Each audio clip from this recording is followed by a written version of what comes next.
Fell in love with my psychiatrist, and he knew, and he kept me until I had the strength to leave after 4 years. Here it is, part 1. He used his psychiatric training to manipulate me and get me hooked, and guess what? It worked. He's really good at plausible deniability, but what he did do is he would take my emails and mention them in session. So he would still give me the attention that I was craving, but only under his structure, under his control, where there was no paper trail. Okay, I am like pretty much everyone else on the internet right now. When I first heard this, I was immediately intrigued and was like, oh my God, this sounds kind of crazy. And the more you listen to it, it is kind of crazy. Bones, buckle up. It's going to be a bumpy ride. Okay, so this is Kendra, a 30-something-year-old ADHD coach, and she has actually had a bit of a following on Instagram and TikTok, and I guess has just mostly posted ADHD content until she decided to tell this story, which obviously from the title, it's about her falling in love with her psychiatrist. This is going to be interesting, huh? So all of this started when she decided she needed to go back on ADHD medication. So she went looking for a psychiatrist, said she Googled him, picked the first one that she saw, and booked an appointment. That was quick. And then I booked a 90-minute intake, and I show up to the intake, and this man is my age, and I can't help but notice that he's pretty attractive, this psychiatrist. I already find it weird that she did no research on who she was going to, and also, yeah, just immediately pointing out that she was like, he's my age and he's attractive. Were you like already looking for that, or did you just happen to notice it? Was this organic? I don't know. Possible, but highly unlikely. And he kept me anyway, part 2. So in this intake, I kind of clocked that he was attractive in my age, but when I tell you that I've had a lot of couch time in my life, a lot of therapy. Not surprising. I just went right into it. I trusted him enough, of course, why wouldn't I, to tell him about my childhood trauma, my daddy issues, if you will, what I had went through, all of the relationship trauma that I had. I was 6 months sober at this time, but like all of the drinking and substance use I used to do, and he just listened and nodded. And that's the thing about psychiatrists, is that they're good at pretending to listen. They can appear connected, but that doesn't mean that they're always connected. I mean, I'm sure she's right in some cases, but she goes on to say how she wanted to be on the ADHD medication, and she specifically asked to not be on stimulant ADHD medication, and he worked with her and found a medication that she was okay with for her to start trying. He obviously wasn't pretending to listen. He actually was listening to you. I can't hear. So because he was figuring out my med dose, I saw him every month, and he just made me feel like I was his friend. He was really, really funny and cracked jokes, and told me he was impressed with my running that I would do. And yeah, so of course I loved the attention that I got from him. And it was in my 3rd session with him, because at this point we were all on Zoom, that I asked him, I said, hey, do you mind if I call you by your first name? That's not a good idea. He's Pakistani, so I said his first name wrong. And he said, well, it's pronounced this, but yes, of course you can. And he seemed so smug and happy with himself. And I know that that is because that was his first sign that him pretending like we're friends was working. And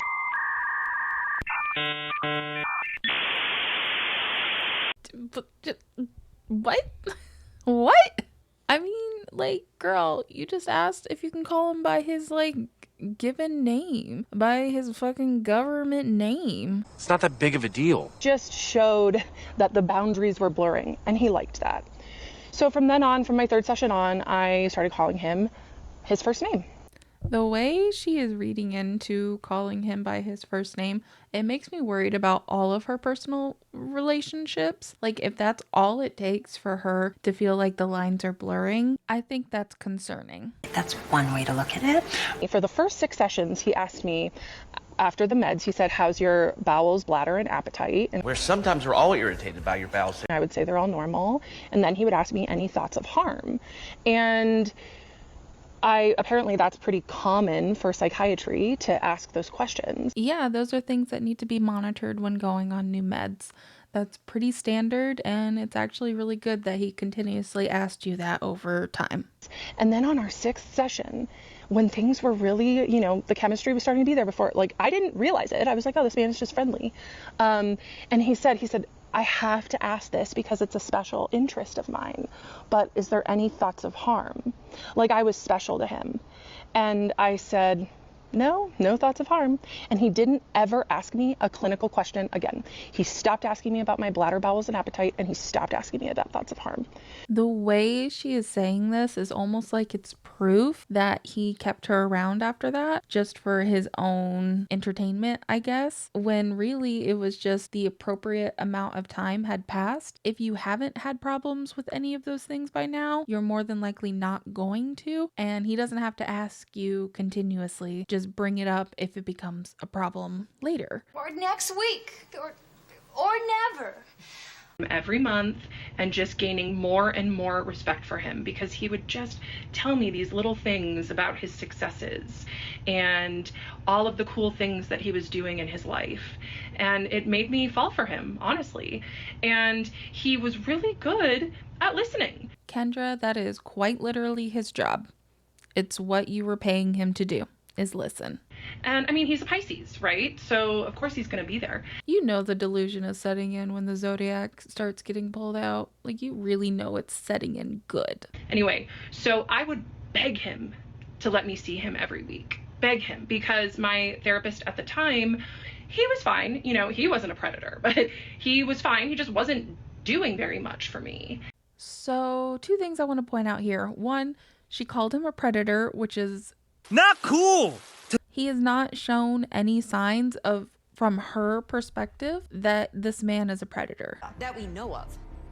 He has not shown any signs of that, and it's actually kind of gross that she's going to use that term, because there are real legit predators out there, and it does not seem like this was that situation. And it's pointed out he already put a solid boundary down. She was begging him to be seeing him more, to see him every week, for him to be her regular therapist, and he said no.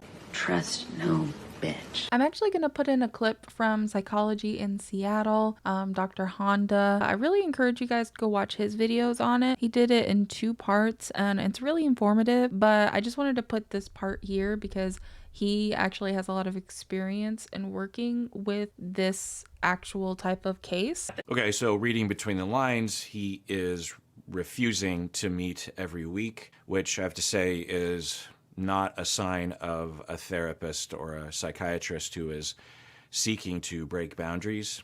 Usually it's the opposite direction. The psychiatrist will either very willingly agree or will push for themselves to see the client more often for obvious reasons. For obvious reasons. Obviously. Definitely go watch his videos. Like I said, it's very informative, and he's coming at it from a totally different perspective. A perspective we're not going to get from Her Psychiatrist. For obvious reasons. Because of HIPAA laws and everything, so we're never going to hear his side of the story. That's a bummer. Which is kind of sucks, but it is what it is. Sometimes that's just how life is. And that is when the intermittent reinforcement started. Some sessions he'd be warm and kind and wonderful and let me in on little parts of his life and be vulnerable with me or pretend. Other sessions, he would be cold and clinical and detached. And you know what that did? It made me work harder in our next sessions.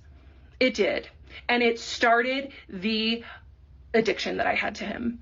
100%. And he knew exactly what he was doing. This man gives lectures on trauma and attachment theory.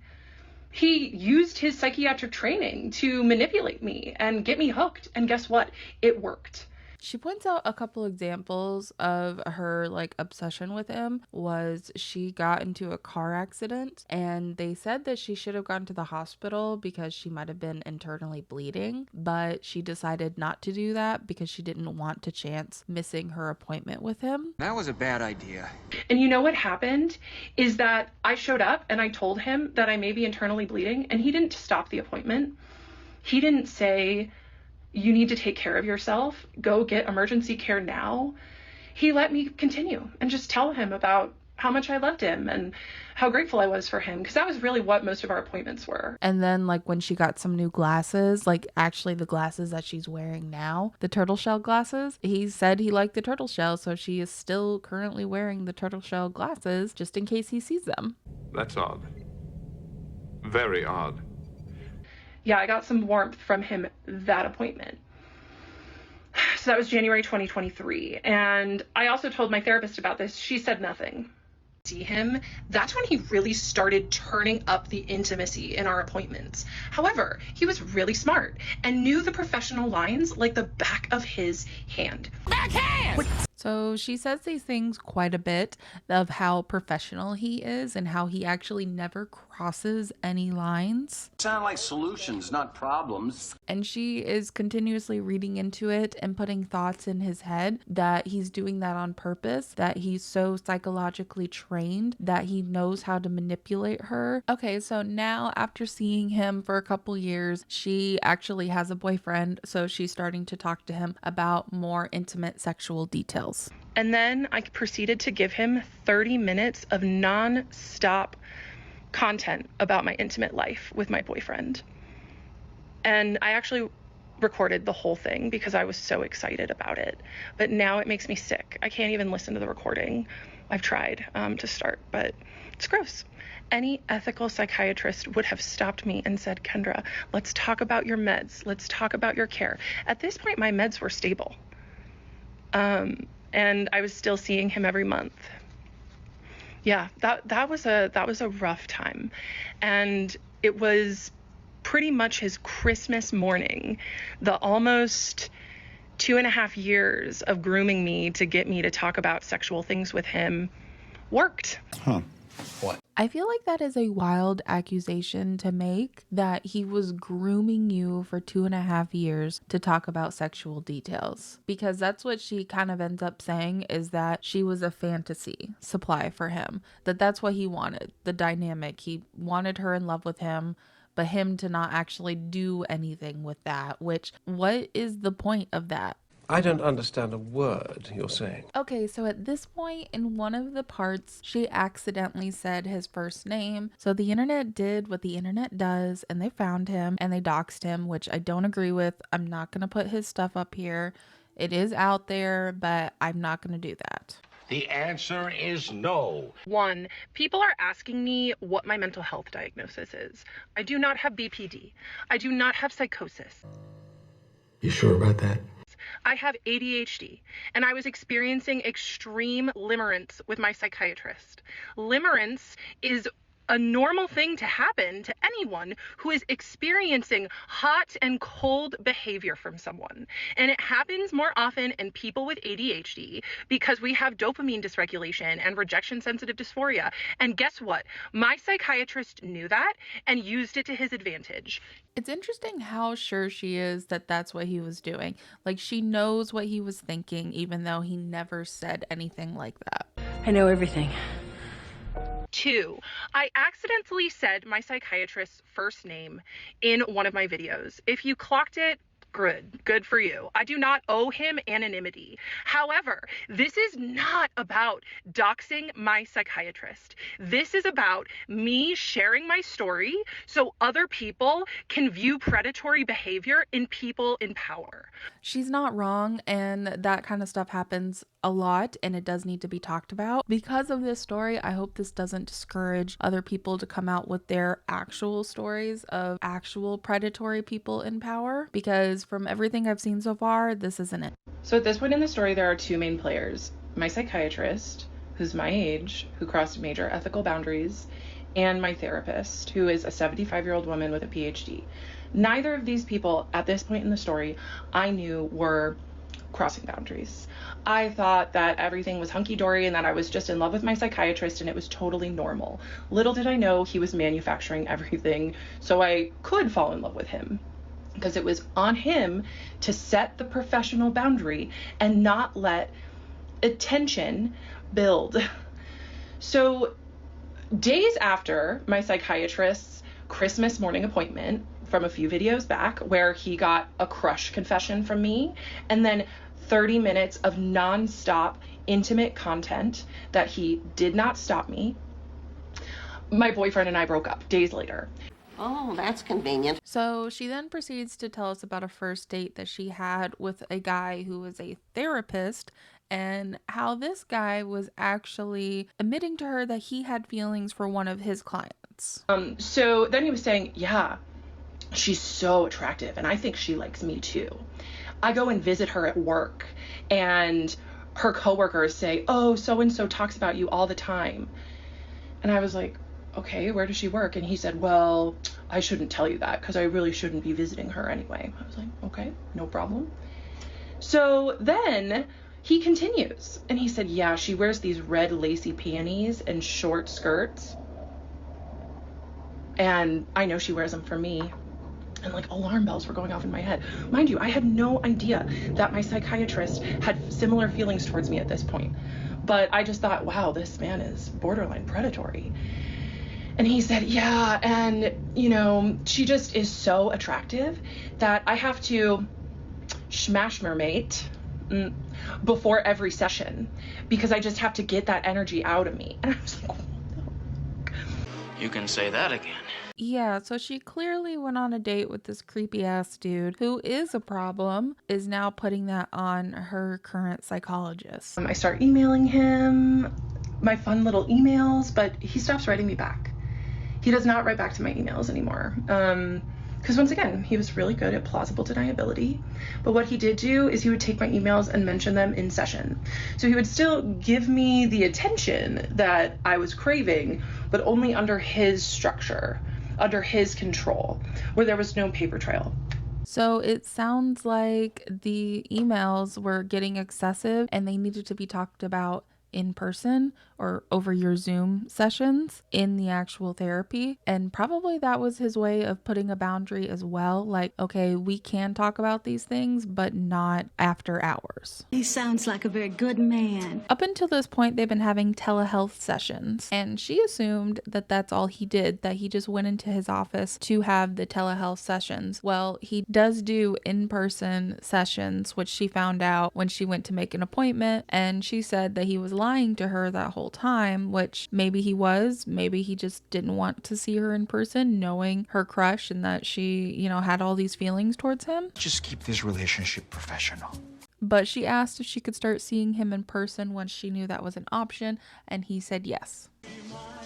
Big mistake. Big. Huge. Okay, so I'm actually going to make this a stopping point. We're about halfway through. I think there's about 20 something parts of this. And let me know in the comments what you think. Like, I really think she's being delusional and she's reading into every little thing that he's doing. But if you don't, or if you've had an experience like this, go ahead and drop it in the comments. I'm super interested to hear. So I plan on getting the next part of this video. I'm only going to make this a two-parter, so don't worry. But I do plan on getting the next part out in the next few days, if not a week. So thank you so much for watching, especially if you made it all the way to the end, and I will catch you guys in the next one. Bye. In case I don't see ya, good afternoon, good evening, and good night. Yeah.